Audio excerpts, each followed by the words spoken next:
10 برس حضرت عمر رضی اللہ تعالیٰ عنہ کے خلافت کے وہ ہیں، نوٹ کیجئے، جس میں ایک سلطنت 2 سپر پاورز اس وقت کی تھی، کئی 100 سال سے چلی آ رہی تھی 2 سپر پاورز، اور دونوں جزیرہ نما عرب کے سر پر بیٹھی ہوئی تھی۔ سلطنت ایران، عراق سے ہو کر سلطنت ایران، خسرو کے زمانے سے، ذوالقرنین کے زمانے سے عظیم مملکت تھی، سپر پاور۔ دوسری طرف سلطنت روما، رومن امپائر، 3 بر اعظموں کو محیط تھی۔ رومن امپائر پورا شمالی افریقہ اس کے تحت تھا، پورا مغربی ایشیا اس کے تحت تھا، شام اس کے تحت تھا، ترکی اس کے تحت تھا، اور یورپ کا سارا مشرقی علاقہ اس کے تحت تھا، رومن امپائر۔ آپ کو معلوم ہے حضرت عمر کے زمانے میں رضی اللہ تعالی عنہ سلطنت کسریٰ کے تو پخ چڑھ گئے، نام ختم ہو گئے تھے، وجود نہ رہا عظیم سلطنت کسریٰ۔ حالانکہ آپ کے علم میں ہوگا ان کا بڑا شاندار ماضی تھا، کہ خسرو، کہ قباد، بڑے بڑے یہ کیانی کہلاتے ہیں، یہ کیان جو ہے یہ بڑی عظیم ایک یہ سمجھیے کہ خاندان تھا بادشاہوں کا، لیکن یہ کہ وہ پوری سلطنت کسریٰ ختم ہو گئی۔ کیوں؟ اس نے حضور کے نامہ مبارک کو چاک کیا تھا، اور حضور نے فرما دیا تھا صلی اللہ علیہ وسلم، خسرو نے میرا خط نہیں چاک کیا، اپنی سلطنت چاک کر دی، اور واقعتاً سلطنت کسریٰ جو ہے ختم ہو گئی، نام و نشان ختم ہو گئی۔ دوسری طرف سلطنت روما تھی، عیسائیوں کے ساتھ، کیونکہ وہ تھی کرسچین، عیسائیوں کے ساتھ حضور کے زمانے میں کوئی براہ راست تصادم نہیں ہوا تھا، سارا تصادم ہوا تھا یا مشرکین عرب سے اور یا یہودیوں سے۔ عیسائی جو ہے عربین پیننسولا میں تھے ہی نہیں، یمن کے علاقے میں کچھ تھے لیکن ان کی کوئی حیثیت نہیں تھی، لہٰذا کوئی کنفرنٹیشن نہیں ہوئی۔ دوسرے عیسائیوں میں ابھی اہل علم موجود تھے، جیسے آپ کو معلوم ہے نجاشی بادشاہ کیسے ایمان لے آیا، اس نے حضرت عیسیٰ کے بارے میں پوچھا، حضرت جعفر طیار رضی اللہ تعالیٰ عنہ نے سورہ مریم کی آیات پڑھ کر سنائی، اور اس نے کہا بین ہی جو ان آیات میں تم نے پڑھا ہے، عیسیٰ کی حقیقت اس سے تن کے برابر بھی زیادہ نہیں ہے۔ اسی طرح ہرقل نے جب اس کو حضور کا نامہ مبارک پہنچا، اس نے جو بھی پیغامبر آئے تھے ایلچی، ان کا اکرام کیا، احترام کیا، وہ عالم تھا، جان گیا کہ یہ نبی آخر الزمان ہے، چاہتا تھا کہ میں ایمان لے آؤں بشرطے کہ میرے سارے درباری سپہ سالار بھی ایمان لے آئے۔ جیسے کہ سن 300 عیسوی میں پوری رومن امپائر نے عیسائیت اختیار کی تھی، اس سے پہلے وہ بت پرست تھے، 300 عیسوی میں سلطنت روما کا جو ایمپرر تھا وہ ایمان لے آیا حضرت عیسیٰ پر۔ اس وقت تک ظاہر بات ہے اسلام حضرت عیسیٰ کا دین تھا، حضور تو ابھی آئے نہیں، حضور کے آنے میں تو ابھی 300 برس باقی ہے، وہ عیسائی ہو گیا، پوری مملکت عیسائی ہو گئی، تو وہ نظام جو تھا حکومت کا برقرار رہا، انٹیکٹ رہا۔ ہرقل یہ چاہتا تھا کہ اسی طرح میری پوری سلطنت ایمان لے آئے تو میری حکومت برقرار رہے، لیکن یہ کہ اس کے جو درباری تھے اور اس کے بڑے بڑے جو سپہ سالار اور جرنیل تھے انہوں نے ریجیکٹ کر دیا، اور یہ بادشاہت کی بیڑی اس کے پاؤں میں پڑی رہ گئی، ایمان تو نہیں لایا لیکن پہچان گیا تھا حضور کو صلی اللہ علیہ وسلم۔ اور اس سلطنت روما سے پھر آپ کو معلوم ہونا چاہیے کہ مسلمانوں نے اس کی 3 ٹانگوں میں سے 2 ٹانگیں توڑ دی، پورے شمالی افریقہ سے نکال باہر کیا، پورے مغربی ایشیا سے یہ شام اور ترکی کا علاقہ اناطولیہ نکال دیا، اور اس کی سلطنت محدود رہ گئی یورپ کے اندر۔ تو یہ عظیم کام ہوئے ہیں حضرت عمر رضی اللہ تعالیٰ عنہ کے عہد۔ اب سوچئے یہ عظیم ریولوشن کا بھی کوئی کاؤنٹر ریولوشن ہونا چاہیے تھا کہ نہیں؟ ایرانی بڑے زبردست نیشنلسٹ لوگ تھے، نسل پرست، اپنی نسل پر فخر کرنے والے، ہماری روایات عظیم ہیں، ہم خسرو کے وارث ہیں۔ اور آپ کو معلوم ہے کہ آخری جو بادشاہ تھا رضا شاہ پہلوی، وہ چاہتا تھا کہ خسرو کے دور کی عظمت اور سطوت کو دوبارہ لے آئے، 2500 سالہ جشن اس نے منایا تھا، وہ چاہتا تھا وہی شان میری ہو جائے جو کہ خسرو کی تھی۔ یہ جو ان کے اندر نیشنلزم تھا، جب ان کی سلطنت کے پخچے اڑ گئے حضرت عمر رضی اللہ تعالیٰ عنہ کے ہاتھوں، تو ان کے دلوں میں حضرت عمر کی دشمنی، وہ خون کے پیاسے ہو گئے عمر کے رضی اللہ تعالیٰ عنہ۔ میں یہاں آپ کو ذرا ایک حوالہ دے دوں، فردوسی نے جو شاہ نامہ لکھا، حالانکہ وہ مسلمان تھے لیکن چونکہ پرانے ایرانی ذہن کی عکاسی کر رہے تھے، تو انہوں نے جب کہ عرب فوجیں آئی ہیں تو اس نے ایران کا جو اپنے اوپر فخر تھا اس کی ترجمانی کرتے ہوئے لکھا ہے، زشیر شتر خوردن و سوسمار عرب را باجائیس آیت قرار کہ تختے کیا را کنند آرزو تفو برتو ہے ترداں تفو، کہ یہ عرب اونٹنیوں کا دودھ پینے والے، گوہ کھانے والے، یہ گوہ ایک بڑی سی چھپکلی کا جیسا جانور ہوتا ہے جو صحرا کے اندر ہوتا ہے اور وہ اپنا ایک گھر بنا کر رہتا ہے، اسے کھاتے تھے، تو یہ گوہ کھانے والے، اونٹنیوں کا دودھ پینے والے عرب، آج ان کی یہ جرت، یہ جسارت، یہ ہمت کہ تخت کیا را کنند آرزو، کہ وہ آج آرزو کر رہے ہیں کہ کئے سلطنت کئے کا تخت جو ہے وہ ہمیں مل جائے، تفو برتو ہے چرخ درداں تفو، تف ہے تجھ پر اے گردش کرنے والے آسمان، تف ہے تجھ پر۔ لہذا اب کاؤنٹر ریولوشنری موومنٹس آئی ہے، حضرت عمر کی شہادت اس کا نتیجہ ہے۔ ہرمزان ایک جرنیل تھا اور اس کے جنگی جرائم اتنے شدید تھے ایرانی کے کہ واجب القتل تھا، وہ گرفتار ہو کر حضرت عمر کے سامنے پیش کیا گیا، حضرت عمر نے فرمایا یہ واجب القتل ہے، اس کی گردن اڑا دی جائے۔ اس کی چالاکی دیکھیے، اس نے کہا امیر المومنین، اے مسلمانوں کے امیر عمر رضی اللہ تعالی عنہ، مجھے ذرا پانی پلوا دیجیے۔ حضرت عمر نے فرمایا پانی لا دو، ایک کٹورے میں پانی دے دیا گیا، پھر کہا دیکھیے امیر المومنین، مجھے ضمانت دیجیے کہ جب تک میں یہ پانی پی نہ لوں مجھے قتل نہیں کریں گے. فرمایا ہاں تم پانی پی لو، جب تک یہ پانی تم نہیں پیو گے ہم قتل نہیں کریں گے. اس نے وہ کٹورا پھینک دیا. نہ اب میں یہ پانی پی سکتا ہوں نہ آپ مجھے قتل کر سکتے ہیں، کیونکہ آپ کا ہے کہ جب تک میں یہ پانی نہیں پیوں گا آپ مجھے قتل نہیں کریں گے. اس ہیلے سے جان بچا گیا. پھر اس شخص نے ابو لولو فیروز ایک غلام تھا، اسے اسلام کے لیے تیار کیا. حضرت مغیرہ ابن شعبہ کا غلام تھا وہ، اور حضرت مغیرہ نے اس سے روزانہ کی ایک اجرت کہ تم کام کرو مجھے صرف 7 آنے روزانہ دے دیا کرو. اس نے آ کر حضرت عمر سے کہا کہ میرا جو آقا ہے مغیرہ ابن شعبہ یہ مجھ سے بہت زیادہ طلب کرتا ہے. حضرت عمر نے پوچھا کیا دیتے ہو 7 آنے؟ تم کرتے کیا ہو؟ کہ میں نجار بھی ہوں، میں لوہار بھی ہوں، میں یہ کام کرتا ہوں. فرمایا اتنے پیشوں کا جاننے والا اس کے لیے یہ روزانہ کا ٹیکس یہ زیادہ نہیں، یہ تمہیں دینا چاہیے. اس نے کہا میں چکیاں بھی بناتا ہوں. حضرت عمر نے فرمایا پھر ایک چکی ذرا مجھے بھی بنا دینا. کہنے لگا آپ کے لیے تو میں ایسی چکی بناؤں گا کہ جس کی آواز دنیا بھر میں جائے گا. وہ شخص ہے اور ہرمزان کی سازش کے تحت وہ ایرانی جسے بعد میں ایرانیوں نے کیا کہا، جس نے قتل کیا حضرت عمر فاروق کو، حضرت ابو لولو فیروز. آج بھی ایران میں اس کی قبر کی تصویریں بکتی ہیں تعداد کے اندر. حضرت ابو لولو فیروز وہ آیا ہے مسجد نبوی میں اور آ کر اس نے جبکہ حضرت عمر رضی اللہ تعالیٰ عنہ امامت فرما رہے ہیں حملہ کیا، 5-6 بار خنجر کے کیے. حضرت عمر رضی اللہ تعالیٰ شدید مجروح ہو گئے. یہ انتقام تھا جو عجم نے، وہ سلطنت جس کے ٹکڑے ختم ہو گئے تھے، جس کا ٹکڑے کر لیے گئے تھے، اس نے انتقام لیا عالم اسلام سے. سمجھا انہوں نے یہ تھا کہ شاید یہ پوری عمارت اسی ایک ستون پر کھڑی ہے، حضرت عمر ہی کے ستون پر کھڑی ہے، اس ستون کو گرا دو گے پوری عمارت گر جائے گی. لیکن ثابت ہوا نہیں. یہ محمد کی بنائی ہوئی عمارت ہے صلی اللہ علیہ وسلم. یہ بہت قوی ہے، اس کی بنیادیں بہت مضبوط ہیں، کوئی ذرا سی تریڑ بھی نہیں آئی، ذرا سی تریڑ بھی نہیں آئی. حضرت عمر فاروق کی شہادت کے بعد حضرت عثمان رضی اللہ تعالیٰ عنہ کا دور خلافت شروع ہوا، اور جو کا تو جو قافلہ چل رہا تھا آگے چلتا چلا گیا. حضرت عثمان رضی اللہ تعالیٰ عنہ کے بارے میں بہت قیل و قال ہے، ان پر تنقیدیں بھی کی، اپنوں نے بھی کی ہیں، دشمنوں نے بھی کی. لیکن بات جان لیجئے یہ تاثر غلط ہے کہ ان کے پورے دور خلافت کے اندر فتنہ رہا یا ہنگامہ رہا، قتل غلط. 10 برس خلفائے راشدین میں طویل ترین دور خلافت حضرت عثمان کا ہے رضی اللہ تعالیٰ. 12 برس حضرت ابو بکر کے تو 2.25 برس تھے، حضرت عمر کے 10 برس تھے، ان کا 12 برس. اور 12 میں سے 10 سال ایسے تھے بعین ہی جیسے حضرت عمر کے 10 سال. امن و امان ہے، سکون ہے، چین ہے، اور قافلہ اسلام بڑھ رہا ہے، فتوحات کا دائرہ بڑھتا چلا جا رہا ہے، فتوحات سیلاب کے مانند آگے بڑھ رہی ہیں. تھمتا نہ تھا کسی سے سیل رواں ہمارا یہ سیل رواں کوئی روکنے والی کوئی طاقت دنیا میں رہی نہیں تھی. کسرا ختم، سلطنت ایران ختم، اور دوسری سپر پاور سلطنت روما، اس کی 3 میں سے 2 ٹانگیں توڑ دی گئی، 1 رہ گئی. اب کون تھا؟ خارج میں کوئی طاقت نہیں تھی جو اسلام کے اس سیلاب کو اور پوری نوع انسانی پر اتمام حجت اور اللہ کے دین کو پہنچانے کے راستے میں رکاوٹ بن سکتے. اب ایک فتنہ اٹھا. دیکھیے حضور کی کنفرنٹریشن 3 مذاہب سے ہوئی تھی.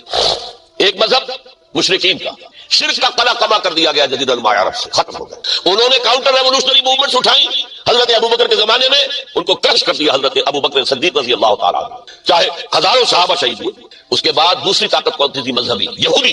یہود کے 3 قبیلے مدینے میں آباد تھے، بنو قینقاع، بنو قریظہ، بنو نذیر. 2 کو مدینے سے نکال دیا گیا ان کی بدعہدی کی وجہ سے، حالانکہ حضور نے مدینہ تشریف لاتے ہی ان سے معاہدے کر دیے تھے.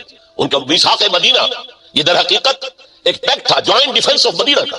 مدینے پر اگر کوئی حملہ کرے گا، اور ظاہر بات ہے کہ امکان تھا کہ مکے والے آ کر حملہ کریں، مشرکین مکہ، لیکن مدینے کا ہم تحفظ کریں گے مل کر مسلمان اور یہودی. لیکن انہوں نے ہر موقع پر وعدہ خلافی کی. پہلے بنو قینقاع نکالے گئے، پھر بنو نذیر نکالے گئے.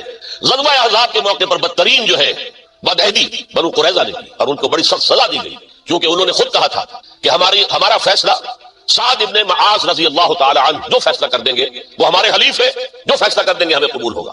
اور حضرت سعد نے تورات کے حکم کے مطابق فیصلہ کیا کہ ان کے جتنے جوان ہیں وہ قتل کر دیے جائیں. بڑی سخت سزا تھی کہ جو دی گئی ہے، اس میں کوئی شک نہیں. پھر ان کا اڈا تھا بہت بڑا خیبر میں، وہ نکال دیا گیا، وہاں سے انہیں نکالا گیا، اس کے اوپر مسلمانوں نے قبضہ کیا. جیسا کہ میں نے عرض کیا عیسائیوں سے کوئی کنفرنٹیشن نہیں ہوئی تھی، لیکن ان 2 کے ساتھ ایک مشرکین عرب کا خاتمہ ہوا اور ایک جزیرہ نما عرب سے یہودیوں کا خاتمہ ہوا. لہذا ان کے اندر جلن تھی، انتقام کی آگ تھی. سب سے بڑا تو حسد تھا کہ 2000 سال سے نبوت اور رسالت ہمارے پاس تھی، موسیٰ سے لے کر عیسیٰ تک علیہ الصلوۃ والسلام.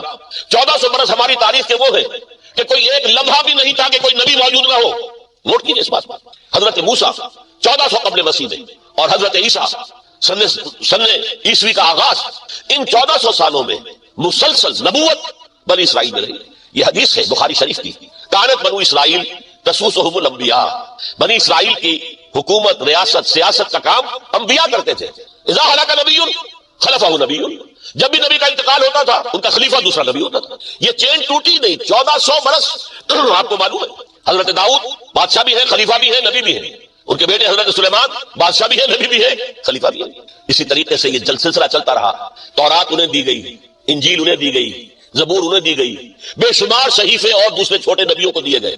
لیکن پھر اللہ تعالیٰ نے نبی آخر الزمان کی حیثیت سے محمد الرسول اللہ کو چن لیا, جو اسرائیلی نہیں تھے, جو اسماعیلی تھے, حضرت ابراہیم کے بڑے صاحبزادے حضرت اسماعیل علیہ السلام کی اولاد میں سے. اس پر انہیں سخت رنج, حالانکہ وہ پہچانتے تھے حضور کو, ان کی کتابوں میں جو نشانیاں لکھی تھی وہ پوری حضور پر جو ہے مطابق ہو رہی تھی. قرآن کہتا ہے یعرفونہ کما یعرفون ابناءہم, وہ ایسے پہچانتے ہیں محمد کو صلی اللہ علیہ وسلم جیسے کہ اپنے بیٹوں کو پہچانتے ہیں. لیکن انہوں نے نہیں مانا. بدترین دشمن, حسد کی آگ میں جلنے والے, اور آج تک وہی معاملہ ہے. ان کی نیچر تبدیل نہیں ہوئی ہے. اب جو کچھ قیامت صغریٰ آنے والی ہے مڈل ایسٹ میں, عراق پر حملے کے بعد جو کچھ ہوگا, اس سب کی سازش کس نے کی؟ یہود. یہ ساری اسرائیلی سازش. بہرحال یہ علیحدہ بات ہو جائے گی. اب انتقام یہودیوں کا آیا. یہودیوں کو یہ معلوم تھا ہم تعداد میں اتنے کم ہیں اور ڈسپرسڈ ہیں. سن 70 عیسوی میں ایک رومن جنرل ٹائٹس, اس نے حملہ کر کے یروشلم بیت المقدس کی اینٹ سے اینٹ بجائی. 1,33,000 یہودی ایک دن میں قتل کیے. اور ان کا سیکنڈ ٹیمپل جو تھا, جو حضرت سلیمان نے بنایا تھا, معبد, عبادت گاہ, ہم تو اسے مسجد کہیں گے, مسجد اقصیٰ, لیکن انہوں نے اسے کہا ہیکل, ٹیمپل. اس کو گرا دیا تھا نبوکڈنیزر نے 587 عیسوی میں. دوبارہ انہوں نے بنایا, اسے ٹائٹس نے گرا دیا. وہ آج تک گرا پڑا ہوا ہے, آج تک. صرف ایک دیوار اس کی سلامت ہے جسے وہ ویلنگ وال کہتے ہیں. وہاں جا کر ماتم کرتے ہیں, روتے ہیں, پیٹتے ہیں. اور اس کو اس وقت سے نکال دیا گیا یہودیوں کو, نکل جاؤ فلسطین سے, بھاگ جاؤ یہاں سے, دفع ہو جاؤ. لہذا وہ ڈسپرس ہو گئے. کوئی یورپ چلے گئے, کوئی روس چلے گئے, کوئی ہندوستان چلے گئے, کوئی افریقہ کے ممالک میں چلے گئے, کچھ ایران میں آ گئے. یہ سب, اس کو وہ کہتے ہیں ڈایاسپورا. ہمارا وہ دور جس میں ہم دنیا میں منتشر تھے. جب پوری دنیا میں منتشر تھے تو ظاہر بات ہے کسی فوجی مہم کے ذریعے سے مسلمانوں سے انتقام لینا ممکن نہیں تھا. لیکن انتقام لیا ایک ایسی سازش کے ذریعے سے, ایک ایسا فتنۃ الکبریٰ بڑا جو ہے برپا کیا ہے, جس کا کہ میں ابھی آپ سے اندازہ کرتا ہوں, جس کے نتیجے میں حضرت عثمان رضی اللہ تعالیٰ عنہ شہید ہوئی. اس کو یوں سمجھیے کہ حضور کے دور میں جن لوگوں نے شہادتیں پیش کی, انہوں نے اسلام کو قائم کرنے کے لیے شہادتیں دی. اب دور خلافت راشدہ میں جو شہادتیں پیش کی گئی وہ اسلام کو قائم رکھنے کے لیے جو عمارت بن گئی ہے, اب گرنے نہ پائے, اسے دشمن گرا نہ دے, اس ڈیفنس کے اندر, اس تحفظ کے اندر جانے دی ہزاروں نے دی. آج اہل تشیع میں سے بعض حضرات کہتے ہیں کہ یہ عبداللہ ابن سبا, یہ تو افسانوی شخصیت, اس کی حقیقت کوئی تھی نہیں. حالانکہ ان کی اپنی کتاب میں رجال کشی کے اندر اس کا ذکر موجود ہے. اور یہ بھی موجود ہے کہ حضرت علی رضی اللہ تعالیٰ عنہ نے اپنے عہد خلافت میں اسے زندہ چلوایا ہے. اس کی وجہ کیا تھی؟ یہ آیا مدینے کے اندر اسلام کا لبادہ اوڑھ کر, اس نے چند عقیدوں کی اشاعت شروع کی. سب سے پہلے حضرت علی تو خدا ہے, گاڈ انکارنیٹ, اوتار کا تصور, جیسے ہندوؤں میں ہے رام چندر جی خدا کا اوتار, اور عیسائیت میں بھی پہلے گاڈ انکارنیٹ کا تصور تھا کہ حضرت مسیح خدا کا اوتار, انکارنیشن آف گاڈ. تو اس نے کہا کہ حضرت علی تو خدا کا اوتار ہے, خدا ہے. نمبر 2, اس نے کہا کہ ہر نبی کا ایک وصی ہوتا ہے جس کے حق میں وہ وصیت کرتا ہے. تو حضور صلی اللہ علیہ وسلم کے وصی حضرت علی ہے, لہذا خلیفہ تو اول روز سے حضرت علی ہے. حضرت ابو بکر, حضرت عمر, حضرت عثمان تو غاصب ہے, اور حضرت عثمان کی خلافت تھی اس وقت وہ خاص طور پر. پھر اس نے جو قبائلی عصبیت تھی اسے بھڑکایا. پرانی جو عصبیت چل رہی تھی قریش کے اندر, وہ 2 گھرانے ایک دوسرے کے مد مقابل تھے. دیکھیے, ایک ہوتا ہے قبیلہ, ایک ہوتا ہے گھرانہ. ہمارے پنجاب میں ایک قبیلہ ہے وٹو قبیلہ, اس کے گھرانے بہت سے, مانے کے, لالے کے, سجے کے, شامت کے, یعنی کوئی لالا تھا ان میں سے بڑا, ان کے بیٹے ہو گئے لالے کے, ان کی اولاد, خاندان یہ کہلاتے ہیں. قبیلہ ہے یہ وٹو قبیلہ. تو قبیلہ تھا قریش, اس میں گھرانے بہت تھے, بنو ہاشم, بنو امیہ, بنو تیم, بنو عدی, یہ بہت سے گھرانے تھے. تو چوٹی کے 2 گھرانے جو تھے وہ بنو ہاشم اور بنو امیہ, ان کے درمیان چپتلش تھی, مقابلہ, مسابقت. اور یہ مسابقت فی الخیر بھی ہوتی تھی. اگر انہوں نے غریبوں کو کھانے کھلائے ہیں تو ہم ان سے بڑھ کر کھلائیں گے, اگر وہ حاجیوں کی خدمت کرتے ہیں تو ہم ان سے بڑھ کر کریں گے. ان کے اندر یہ مسابقت فی الخیر نہیں تھی, لیکن چپتلش تھی کہ کوئی ہم سے آگے نہ نکل جائے. وہ سمجھتا تھا وہ آگے نہ نکل جائے. بار اس شخص نے اس پرانی عصبیت کو تازہ کیا کہ حضور تو بنو ہاشم میں سے تھے, لہذا خلافت حق ہے بنو ہاشم, یہ غاصب ہے. اس سے پہلے 2 خلفاء جو تھے وہ نہ بنو ہاشم سے تھے نہ بنو امیہ سے تھے. حضرت ابو بکر بنو تیم میں سے تھے, چھوٹا قبیلہ. حضرت عمر بنی عدی میں سے تھے, وہ بھی چھوٹا قبیلہ تھا. یہ حضرت عثمان پہلے خلیفہ جو بنو امیہ میں سے تھے, جن کی پرانی چپکلش بنو ہاشم سے تھی. اب اس کو موقع مل گیا کہ پرانی قبائلی عصبیت کو بھڑکائے. یہ ہے اصل میں اس فتنے کا پس منظر عبداللہ ابن سبا نے جو آ کر پھیلایا ہے. اور اس کی تفصیل میں اس وقت میں نہیں جا سکتا, کیسے یہ فتنہ پروان چڑھا, کیا انہوں نے اسٹریٹجی اختیار کی, کہ یہ کیا کرتے تھے، گروہ بنا کر بھیجتے تھے لوگوں کو، کوفے میں جاؤ تو وہاں پر دمشق کے گورنر کے خلاف اور مصر کے گورنر کے خلاف الزامات لگاؤ، اس نے یہ کیا، وہ غبن کر گیا، وہ یہ کر گیا، وہ خیانت کر رہا ہے، وہ رشتہ داروں کو پال رہا ہے، اور عثمان کے خلاف بھی تقریریں کرو رضی اللہ تعالیٰ عنہ۔ دمشق میں جاؤ تو کوفے کے گورنر کے خلاف، کیونکہ دمشق کے گورنر کے خلاف بات کرو گے تو لوگوں کو معلوم ہوگا کہ یہ جھوٹ بول رہے ہیں، لیکن یہ کہ وہاں پہ تم بات کرو کوفے کے گورنر کے خلاف اور مصر کے گورنر کے خلاف اور حضرت عثمان کے خلاف، مصر میں جاؤ تو بات کرو کوفے کے اور شام کے گورنر کے خلاف اور حضرت عثمان کے خلاف۔ یہ انہوں نے ایسا اٹھایا، اور اس زمانے میں آپ کو معلوم ہے ذرائع نشر و رسائی تھے نہیں، نہ اس فتنے کی پتہ چل سکا جب تک کہ وہ فتنہ جو ہے پوری طرح برگ و بار لا کر تراول رکھ نہیں بن گیا۔ اس کے نتیجے میں حضرت عثمان رضی اللہ تعالیٰ عنہ شہید، اور خلیفہ پھر حضرت علی رضی اللہ تعالیٰ عنہ کو انہی سوائیوں نے، جنہوں نے گھیراؤ کیا تھا، جنہوں نے حضرت عثمان کو شہید کیا ہے، یہی حضرت علی رضی اللہ تعالیٰ عنہ کے ارد گرد ہوئے، اور حضرت علی رضی اللہ تعالیٰ عنہ بھی نہیں چاہتے تھے خلافت کی بیعت لینا، لیکن آخر کیا کرتے ہیں؟ کیا وہ امت کو بغیر خلیفہ کے چھوڑ دیتے؟ حضرت زبیر سے کہا گیا، انہوں نے نہیں مانا، رد کر دی بات۔ حضرت طلحہ سے کہا گیا، انہوں نے نہیں مانا۔ حضرت علی سے کہا گیا، اب عشرہ مبشرہ میں سے یہی تو تھے نا، لہذا انہوں نے تسلیم کر لیا، خلافت ہو گئی۔ لیکن اس کے بعد جو خانہ جنگی ہوئی، اس خانہ جنگی کے نتیجے میں نوٹ کر لیجئے کہ 1,00,000 کے قریب مسلمان ایک دوسرے کی تلواروں اور نیزوں اور برچھیوں اور تیروں سے ختم ہوئے، ہلاک۔ یہ ہماری تاریخ کا تاریخ ترین باب ہے۔ 5 سال، 4.5 سال حضرت علی کی خلافت کے، اور 6 مہینے حضرت حسن سے رضی اللہ تعالیٰ عنہ۔ اس سے کیا ہوا کہ ایک طرف تو اسلام کی جو توسیع ہو رہی تھی، تھمتا نہ تھا کسی سے سیل رواں ہمارا، وہ سیلاب رک گیا، انٹرنل سیبوٹاج ہو گئی نا، تو اندر ہی آپس ہی میں اگر دستوں غریبان ہو گئے تو باہر اب کیا توسیع کرتے، وہ توسیع کا عمل ہو گیا۔ اور یوں سمجھیے کہ جیسے ٹرک اگر کبھی چل رہا ہو، بھرا ہوا ہو لوڈنگ، اور وہ چڑھائی چڑھ رہا ہو، تو اگر کہیں موشن ٹوٹ جائے، ٹرک کو رکنا پڑے تو ڈرائیور کے جان پر بن جاتی، اس لیے کہ اس کو دوبارہ سٹارٹ کرنا، اور جبکہ وہ چڑھائی پر ہے، انکلائن پر آسان کام نہیں ہے، خطرہ ہوتا ہے وہ پیچھے جو ہے وہ نہ جائے۔ اور پہاڑی علاقوں میں آپ کو معلوم ہے ذرا پیچھے چلے جانے کا مطلب جو ہے بہت خطرناک جو ہے نتیجہ نکل سکتا ہے۔ بہرحال حضرت علی رضی اللہ تعالیٰ عنہ نے اپنے خلافت میں ایک کام یہ کیا، اب اس کی کیا مصلحتیں تھیں یہ تو انہی کے علم میں ہوگا، ہم قیاس کر سکتے ہیں، میں اس میں نہیں جانا چاہتا۔ ابھی تک خلافت کا مرکز تھا مدینہ منورہ، حضرت ابوبکر، حضرت عمر، حضرت عثمان، وہیں جہاں حضور صلی اللہ علیہ وسلم رہے تھے اور جہاں پر کہ حضور مدفون تھے۔ لیکن حضرت علی نے اپنا مرکز جو ہے وہ کوفہ پر۔ اچھا، اس کی ایک ظاہری وجہ یہ سمجھ میں آتی ہے کہ اسلام کا جو پھیلاؤ ہو گیا تھا، وہ سلطنت اتنی وسیع ہو گئی تھی کہ مدینہ منورہ بہت جنوب میں اور بڑے صحرا کو عبور کر کے جانا ہوتا تھا۔ کوفہ جبکہ ایسی مقام پر تھا کہ جہاں سے مشرقی راستہ جا رہا ہے ایران کو، عراق کے اندر تو ہے وہ شہر کوفہ، اور ایران، خراسان اور ہندوستان کو راستہ جا رہا ہے، وہیں سے شمال کی طرف جا رہا ہے، شام کی طرف اور ترکی کی طرف، اور وہاں سے پھر یہ کہ مغربی افریقہ کو بھی کنٹرول کرنا، جو شمالی افریقہ کو بھی آسان تھا۔ بہرحال حضرت علی نے کوفہ کو اپنا مرکز بنایا، اور نتیجہ یہ ہوا کہ سبائیوں کا بھی مرکز وہی بن گیا، چونکہ انہوں نے اپنے آپ کو گردا گرد رکھا حضرت علی کے رضی اللہ تعالیٰ۔ اب ظاہر بات ہے کسی پرٹیکولر پرسن کے خلاف تو کوئی مقدمہ موجود تھا نہیں، بلکہ جب جنگ جمل ہو رہی تھی، ابھی جنگ نہیں ہوئی تھی، حضرت عائشہ، حضرت طلحہ، حضرت زبیر وہ لے کر آئے تھے لشکر اس مطالبے کے لیے کہ حضرت عثمان کے قاتلوں کو سزا دی جائے، قصاص لیا جائے۔ حضرت علی رضی اللہ تعالیٰ عنہ سے گفت و شنید ہو رہی تھی، حضرت علی جو ہے اس پر آمادہ ہو گئے کہ ٹھیک ہے، میں جو بھی قاتلین عثمان ہیں ان کو گرفتار کر کے سزا دوں گا۔ این اسی وقت کوفے کی مسجد کے اندر جو ہے 10,000 کا مجمع کھڑا ہو گیا، ہم سب قاتل عثمان ہیں، لو ہم سے بدلہ کہاں لوگ، اور انہوں نے کیا کیا، جاتے ہی جنگ چھیڑ دی۔ جب چھڑ جائے تو یا مرو یا مارو، اس کے علاوہ کوئی چارہ کار ہوتا ہی نہیں۔ ایک رات میں 10,000 مسلمان شہید ہوئے، جن میں 2 عشرہ مبشرہ میں سے حضرت زبیر اور حضرت طلحہ رضی اللہ تعالیٰ۔ تو یہ صورت تھی، سبائیوں نے گھیراؤ کیا حضرت علی کا رضی اللہ تعالیٰ۔ حضرت معاویہ دعوے دار نہیں تھے خلافت کے، قطعاً نہیں، ان کا صرف ایک دعویٰ تھا، اور وہ یہ تھا کہ عثمان کے قاتلوں کو گرفتار کرو، یا خود سزا دو یا ہمارے حوالے کرو، ہم اس سے قصاص لیں گے۔ اس لیے کہ قبیلہ بنو امیہ کا تھا، اور حضرت ابی معاویہ بنو امیہ میں سے، تو ایک خاندانی طور پر جو ہے ہم قصاص لیں گے ان سے جنہوں نے قتل کیا ہے حضرت عثمان۔ لیکن یہاں ظاہر بات ہے کہ حضرت علی رضی اللہ تعالیٰ عنہ کی طرف سے مطالبہ یہ ہوتا تھا تم پہلے میری بیعت کرو، میرے ہاتھ مضبوط کرو تاکہ میں ان کے خلاف کوئی اقدام کر سکوں۔ لیکن انہیں یہ اندازہ تھا کہ اگر میں نے بیعت کی تو ظاہر بات ہے کہ حضرت علی تک پہنچنے سے پہلے مجھے گردن اڑا دیں گے، اس لیے کہ سبائی جو ہے وہ آپ کو گھیرے ہوئے۔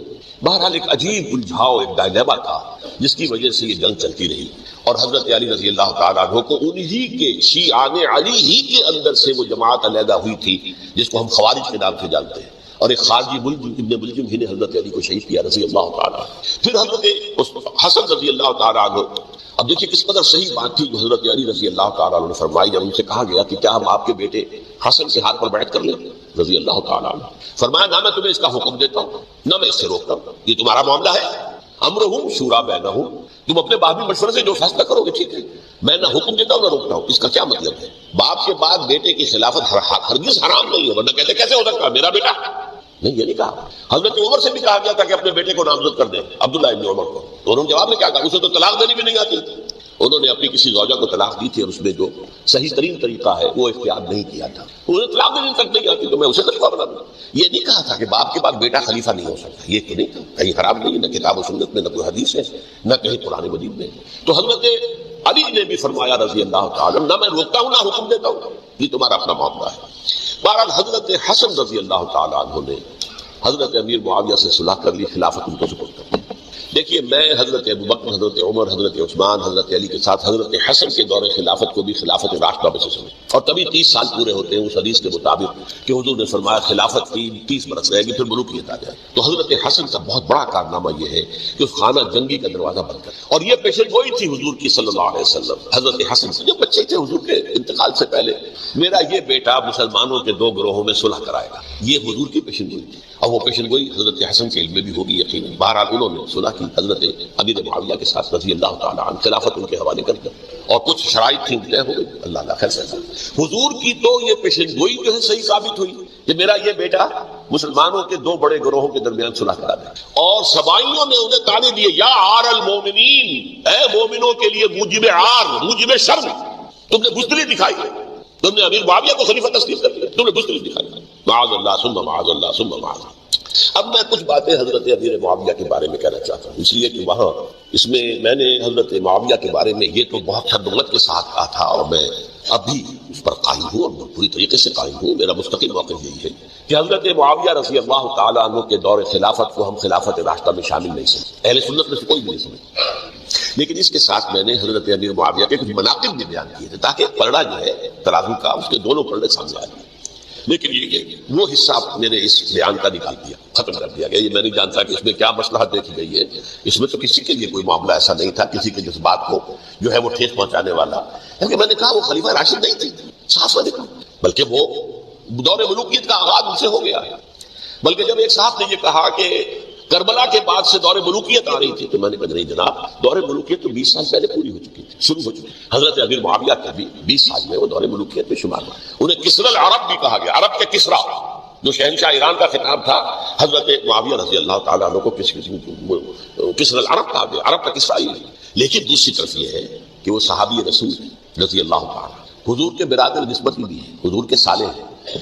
ان کی ہمشیرہ ام حبیبہ حضور کی زوجہ محترمہ ہیں، ام المومنین ام حبیبہ رضی اللہ تعالیٰ عنہ. پھر کس قدر معتمد علیہ تھے حضور کے کہ کاتبان وحی میں شامل تھے.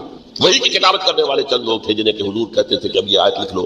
ان میں سے ایک امیر معاویہ بھی رضی اللہ تعالیٰ. تو بڑے توازن کی ضرورت ہے. دیکھیے صحابہ کرام کا جہاں تک تعلق ہے، اہل سنت کا موقف یہ ہے کہ صحابہ کو کلہم عدول، صحابہ سب کے سب نیک نیت تھے، اور ان کی روایت جو ہے قبول کی جائے گی، رد نہیں کی جائے گی، ان پر کوئی جرح و تعدیل نہیں ہوگی، اس لیے کہ ان کا تزکیہ محمد رسول اللہ صلی اللہ علیہ وسلم نے کیا تھا. لہذا یہ تو ہو سکتا ہے کہ کسی صحابی سے کوئی خطا ہو جائے، لیکن وہ خطا اجتہادی ہوگی، نیت کی خطا نہیں ہوگی، نیت کی غلطی نہیں. اگر کسی صحابی کی نیت پر حملہ کیا جائے تو یہ اصل میں طعن ہے، حملہ ہے حضور پر کہ وہ تربیت دے نہیں سکے اپنے ساتھیوں کو. معاذ اللہ ثم معاذ اللہ ثم معاذ اللہ، وہ تزکیہ کر ہی نہیں سکے. 3 جگہ جو قرآن میں آیا ہے یتلو علیہم آیاتہ ویزکیہم، تو کیا تزکیہ کیا؟ اگر ان کے قریب ساتھی جو تھے، اگر ان کے اندر بھی بدلیت تھی اور دنیا کی طلب تھی اور دنیا کے اندر اقتدار حاصل کرنے کا جذبہ تھا، تو پھر کیا تزکیہ کیا؟ معاذ اللہ ثم معاذ اللہ. لہذا صحابہ سب کے سب عدول ہیں اور ان سے اختلاف ممکن ہے، لیکن ان کی نیت پر حملہ نہیں ہو سکتا. تو حضرت امیر معاویہ کی شخصیت ایک چیز ہے، آپ کا دور خلافت دوسری چیز. شخصیت کے اعتبار سے صحابی رسول ہیں، برادر نسبتی ہیں حضور کے صلی اللہ علیہ وسلم، اور پھر یہ کہ اس قدر معتمد علیہ ہے صحابہ میں سے کہ وہ کاتبان وحی، یہ عام آدمی کے کرنے کا کام نہیں تھا جو وحی کی کتابت کرے، اللہ کے کلام کی. البتہ یہ ہے کہ جیسا کہ میں نے عرض کیا، ان کا دور خلافت راشدہ نہیں ہے، وہ ملوکیت کا دور ہے. یہ میں نے جب عرض کیا، میں نے ایک صاحب نے جب یہ کہا کہ ملوکیت شروع ہو رہی تھی، میں نے شروع نہیں ہو رہی تھی، ملوکیت تو 20 سال پہلے شروع ہو چکی تھی. اسی طریقے سے ایک صاحب نے کہا تھا کہ اسلام کو قائم کرنے کے لیے حضرت حسین میدان میں آئے. میں نے کہا یہ بھی غلط ہے، اسلام تو 60 سال پہلے قائم ہو چکا تھا. نبی اکرم صلی اللہ علیہ وسلم کے دستے مبارک سے اسلام قائم ہو گیا. جعل الحق وزهق الباطل ان الباطل کان زهوقا. پھر 30 برس تک وہ کامل شکل کے اندر قائم رہا. تو اسلام جو ہے وہ در حقیقت اب قائم کرنے والی بات نہیں تھی، البتہ اس کے اندر زوال شروع ہو گیا تھا. اس زوال کے عمل کو روکنے کے لیے حضرت حسین میدان میں. یہ چیز کو صحیح تاریخی پرسپیکٹو میں رکھنا. تو جس طرح سے دین کو قائم کرنے کے لیے دیکھیے قائم تو کیا محمد رسول اللہ صلی اللہ علیہ وسلم الذین معہ رضی اللہ تعالیٰ عنہ، انہوں نے کیا. ہاں اب جو ہے وہ اپنی اس شاندار حیثیت سے نیچے گرنے لگا تھا. وہ میں بعد میں عرض کروں گا کہ میں نے اسے کیا عرض کیا تھا کہ یہ اس زوال کو روکنے کے لیے کسی طریقے سے یہ اپنی اصل حقیقت میں قائم رہے. یہ حضرت حسین رضی اللہ تعالیٰ عنہ کی سعی تھی. اچھا، حضرت امیر معاویہ کے جو 20 سال ہیں وہ پورے امن، سکون، اطمینان، کوئی جھگڑا، کوئی فساد، کوئی اختلاف، کوئی باہمی خانہ داری، کچھ 20 سال. یہ بھی تاریخ کی بڑی چشم کشا حقیقت ہے جو عام طور پر لوگوں کے علم میں نہیں ہے. سبائی بھی دبکے رہے. حضرت امیر معاویہ کی حکومت اتنی مضبوط تھی، کنٹرول، کہ ان کو کچھ سر اٹھانے کا موقع نہیں ملا. موجود تھے، دبکے رہے. جیسے کہ میں نے کہا ریولیوشن کے آخری مرحلے پر آ کر جو مخالفین ہیں وہ دب جاتے ہیں کہ پھر دیکھیں گے موقع ملے گا تو پھر لینے سے حساب کتاب. 20 سال رہے ہیں پورے امن کے. 10 سال کے بعد یعنی درمیان میں ہے حضرت امیر معاویہ کا عہد خلافت. ایک صحابی جو کہ بزرگ صحابہ میں سے ہیں، مغیرہ بن شعبہ رضی اللہ تعالی عنہ، وہ آتے ہیں، وہ کہتے ہیں کہ دیکھیے امیر المومنین کتنی بڑی خانہ جنگی رہی تھی مسلمانوں کی آپس میں، اور اب بھی اگر آپ کسی کو نامزد کیے بغیر چھوڑ گئے امت کو تو پھر خانہ جنگی ہو جائے گا. 1 لاکھ اس وقت جو ہے وہ ہلاک ہوئے تھے، نہ معلوم اب کتنے ہلاک. لہذا آپ اپنی زندگی ہی میں نامزد کر دیجئے کسی کو خلیفہ ولی عہد. حضرت امیر معاویہ نے ابتداءً جو ہے انکار کیا نہیں، لیکن ان کے دلائل ایسے تھے وزنی، اور میں سمجھتا ہوں کہ وہ بات صحیح تھی جو مغیرہ بن شعبہ نے کہی، اس لیے کہ اب صحابہ کرام میں سے جو کبار صحابہ تھے وہ تو سب دنیا سے رخصت ہو چکے تھے. اب تو یا صغار صحابہ رہ گئے تھے جو حضور کے زمانے میں بچے تھے، حضرت حسن، حضرت حسین، عبداللہ ابن زبیر بچے تھے نا، یا تو وہ تھے، اور یا بالکل نو مسلم تھے. اور نو مسلموں میں بڑی تعداد جو تھی جو ایرانیوں کی تھی، شامیوں کی تھی، ادھر کی تھی. تو ان کو تو ظاہر بات ہے کہ تربیت نبوی سے کیا خلافت راشدہ سے بھی اکثر و بیشتر کو حصہ ملا ہی نہیں. تو اس صورت میں اب وہ اعلیٰ ترین معیار پر حکومت کے نظام کو قائم کرنا ممکن نہیں ہے. تم جد و جہد کرو اپنے نفس کے خلاف اللہ کی اطاعت کے لیے.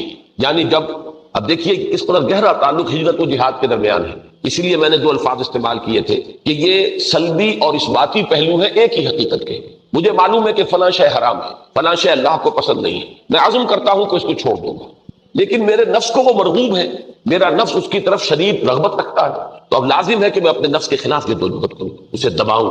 جیسے کہ آخری پارے میں فرمایا گیا، اما من خاف مقام ربہ ونہى النفس عن الہوى، وہ شخص جو اپنے رب کے حضور میں حاضری کے خیال سے ڈرتا رہا، کانپتا رہا، لرزتا رہا کہ ایک دن وہاں حاضر ہو کر جواب دہی کرنی ہے، اور اس کے نتیجے میں اس نے اپنے نفس کو قابو میں رکھا، بجائے اس کے کہ وہ نفس کا غلام بنتا، اس نے نفس کو اپنی غلامی میں رکھا، اپنے کنٹرول میں رکھا، اپنے ضبط میں رکھا. یہ وہ شخص ہے فإن الجنۃ ہی المأویٰ، کہ اس کا ٹھکانہ جو ہے وہ جنت بنے گی. تو بالکل اسی طریقے سے ہجرت و جہاد گویا کہ ایک ہی نقطے سے شروع ہو گئے کہ ایک عزم ہم نے کیا کہ فلاں شے حرام ہے، اللہ کو ناپسند ہے، اس کو ترک کرنا ہے. اسی لمحے ہمیں محسوس ہو جائے گا کہ ہمارا نفس جو ہے وہ تو اس کی طرف رغبت رکھتا ہے، یہ مال حرام ہے لیکن میرے نفس کو مرغوب ہے، محبوب ہے. لہذا کشمکش شروع ہو جائے گی، یا صحیح معنی میں کشاکش شروع ہو جائے گی کہ نفس اس طرف کھینچے گا اور آپ اس سے باز رکھنے کی کوشش کریں گے، اس کی لگام کھینچنے کی کوشش کریں گے. یہاں سے جہاد شروع ہوگے. تو ہجرت و جہاد در حقیقت ایک ہی فینومینن کے 2 ایسپیکٹس ہیں. ایک ہی عمل ہے جس کا منفی پہلو ہجرت ہے اور مثبت پہلو جہاد. البتہ اس ایک نقطے سے یہ 2 شاخیں اب جو شروع ہو گئی، تو جو ان کا ارتقائی مقام ہے، جو بلند ترین مقام ہے، وہ ہجرت کیا ہے؟ کسی وقت غلبہ دین کی جد و جہد کے لیے اہل و عیال، گھر بار اور اپنے وطن کی سرزمین سب کو پیاری ہوتی ہے، آباء و اجداد وہاں مدفون ہوتے ہیں، اس کی فضاؤں سے مانوسیت ہوتی ہے، اس کو ترک کرنا آسان نہیں ہوتا، لیکن یہ کہ اللہ کے دین کے لیے ترک وطن. اسی طریقے سے جہاد کے بہت سے مراحل، چنانچہ یہاں پڑھیے، تاہم دین کی دعوت و تبلیغ اور غلبہ و اقامت کی جد و جہد میں جان اور مال کھپانے کی جملہ صورتیں جہاد فی سبیل اللہ میں داخل. اب یہاں 2 چیزیں آ گئی. جیسا کہ ہمارے سامنے فرائض دینی کے ایک جامع تصور کی ایک شکل موجود ہے کہ پہلا لیول ہے خود اللہ کا بندہ بننا، تو جہاد وہیں سے شروع ہوگا، مجاہدہ مع النفس۔ ایک حدیث آپ کو سنا چکا ہوں، دوسری حدیث اور نوٹ کر لی، حضور نے فرمایا المجاہد من جاہد نفسہ، مجاہد تو اصل میں وہ ہے جو اپنے نفس کے ساتھ جہاد کر سکے۔ تو یہاں سے جہاد شروع ہو گیا۔ اب اگلی منزل کیا ہے فرائض دینی کی یا اس انقلابی عمل کی؟ اس میں ہم نے دعوت و تبلیغ، نہی عن المنکر باللسان، یہ دونوں الفاظ ہم معنی بن گئے، دعوت و تبلیغ کہیں یا امر بالمعروف اور نہی عن المنکر باللسان، زبان سے، قلم سے، ذرائع ابلاغ سے، نیکی کی تلقین، نیکی کی اشاعت، بدی کو روکنا، بدی کی مذمت، بدی سے لوگوں کو رکنے کا مشورہ دینا، ترغیب دلانا۔ اس کے لیے وقت لگے گا، اس کے لیے جان کھپے گی، اس کے لیے صلاحیتیں لگے گی، اس کے لیے پیسہ صرف ہوگا۔ آپ اگر وقت بھی لگا رہے ہیں تو وہ بھی پیسہ ہی ہے، ٹائم از منی، وہی وقت لگا کر آپ پیسہ کماتے ہیں۔ لہذا جس شخص نے وقت لگایا اس نے گویا کہ پیسہ صرف کیا، جو شخص پیسہ صرف کر رہا ہے گویا کہ وہ وقت صرف کر رہا ہے، اس لیے کہ وہ پیسہ اس نے وقت صرف کر کے کمایا ہے، یا وہی پیسہ وہ خرچ کر کے کسی اور شخص کے وقت اور اس کی صلاحیت کو خرید سکتا ہے۔ تو آج کے دور میں تو یہ دونوں چیزیں بالکل انٹرچینجیبل ہو گئی ہیں، ان کو ایک دوسرے کی جگہ رکھ سکتے ہیں، نفس اور مال ایک ہی حقیقت کے یہ بھی دو رخ ہیں کہ جو آپ میں صلاحیتیں ہیں، قوتیں ہیں، جو استعدادات ہیں، جو کام کرنے کی قوت ہے، اسی کو آپ کنورٹ کرتے ہیں پیسے میں، اور پیسے کے ذریعے سے آپ دوسروں کی صلاحیتوں سے فائدہ اٹھا سکتے ہیں، دوسروں کا وقت خرید سکتے ہیں۔ تو اس جان اور مال کا کھپانا لازمی ہو جائے گا، اولاً دعوت و تبلیغ یا امر بالمعروف اور نہی عن المنکر باللسان اور بالقلم کے ذریعے سے۔ اس کے لیے دعوت اور تبلیغ کے لیے وقت لگے گا، جان کھپے گی، صلاحیتیں صرف ہوگی اور پیسہ لگے گا۔ تیسری منزل ہے اقامت دین کی جدوجہد، جس کے لیے ہم ساری گفتگو کر رہے ہیں۔ اس میں تو وہ مراحل بھی آئیں گے کہ نقد جان ہتھیلی پر رکھ کر میدان میں آنا پڑے گا۔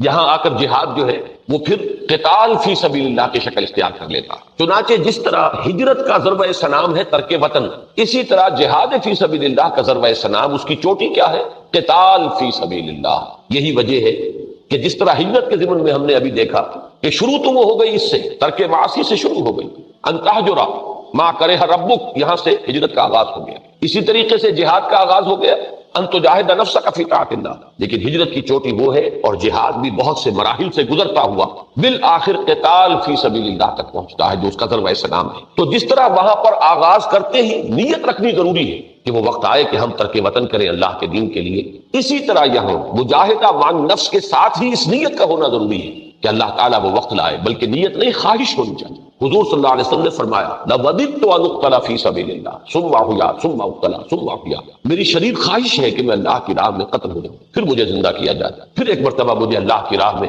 قتل ہونے کی لذت نصیب ہو، یہ سعادت حاصل ہو، پھر مجھے زندہ کیا جائے، اور یہ سلسلہ جاری رہے۔ تو یہ اگر اسوہ رسول ہمارے پیش نظر ہو تو معلوم ہوا کہ یہی اگر تمنا ہمارے دلوں میں نہیں ہے تو گویا کہ ہم حضور کے نقش قدم پر زندگی نہیں بسر کر رہے۔ اس کے لیے ہر شخص کو اپنے دلوں کو ٹٹولتے رہنا چاہیے کہ واقعتاً یہ آرزو ہے یا نہیں، اور یہ حدیث بھی صریح ہے۔ حضور نے فرمایا مم ماتا، جو مسلمان مرا اس حال میں کہ نہ تو اس نے کبھی اللہ کی راہ میں جنگ کی، نہ اس کے دل میں یہ آرزو ہی تھی کہ وہ اللہ کی راہ میں جنگ کرے اور رتبہ شہادت حاصل کرے، فقد مات علی شعبۃ من النفاق، تو ایسا شخص ایک قسم کے نفاق پر مرا ہے، ایمان پر نہیں۔ اللہم ربنا لا تجعلنا منہ، دعا کیجئے کہ اللہ تعالی ہمیں ان لوگوں میں شامل ہونے سے بچائے۔ تو اب یہاں پر اس کی وضاحت کر دی گئی، البتہ دل میں یہ آرزو رکھنی ضروری ہے کہ کبھی خالص اللہ کے دین کے لیے قتال کی نوبت آئے تو اس میں حصہ لوں اور اللہ کی راہ میں گردن کٹا کر شہادت کا حاصل کروں۔ تو ہجرت و جہاد جو اصل مقصود ہے جماعت اور سم و طاعت ہے۔ یوں سمجھیے کہ آپ اگر ایک وی کی شکل اپنے ذہن میں بنائیں تو وی کے جو دو بازو جڑے ہوئے ہیں، جہاں یہ ہے جماعت، جماعت سے دو بازو اوپر چلے سم و طاعت، ایک پر لکھ دیجئے سمع، دوسرے پر طاعت، پھر اوپر ٹاپ دونوں کا جو ہے ہجرت اور جہاد۔ جماعت سے سم و طاعت کا نظام وجود میں آئے، اور سم و طاعت کا مقصود کیا ہے؟ ہجرت و جہاد۔ اور اس سب کی منزل کیا ہے؟